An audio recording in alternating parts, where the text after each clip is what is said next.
SNX Marathi, Siddheshwar news express, सत्यासाठी SNX सोबत। दिनांक 12 ते 16 जानेवारी 2026 दरम्यान होणाऱ्या श्री सिद्धेश्वर महायात्रेसाठी प्रशासन, सोलापूर महानगरपालिका व मंदिर समिती यांनी परस्पर समन्वयातून भाविकांना चांगल्या सुविधा उपलब्ध करून द्याव्यात असे आवाहन जिल्हाधिकारी कुमार आशीर्वाद यांनी केले। नियोजन भवन येथे झालेल्या पूर्वतयारी आढावा बैठकीत त्यांनी मंदिर परिसर व होम मैदान CCTVच्या नियंत्रणाखाली ठेवण्याचे, आरोग्य पथके, अँब्युलन्स व ICU सुविधा सुसज्ज ठेवण्याचे, तसेच स्टॉल, व्यासपीठ व मनोरंजन साहित्यांना शासकीय फिटनेस सर्टिफिकेट घेण्याचे निर्देश दिले।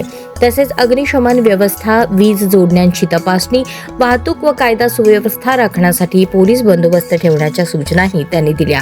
यात्रा कालावधीत अधिकारी कर्मचाऱ्यांसाठी जलद संपर्कासाठी फीचर फोन उपलब्ध करून देण्याचेही निर्देश देण्यात आले। या बैठकीस महापालिका अधिकारी, पोलीस विभाग, सार्वजनिक बांधकाम, अन्न व औषध प्रशासन तसेच मंदिर समितीचे पदाधिकारी उपस्थित होते।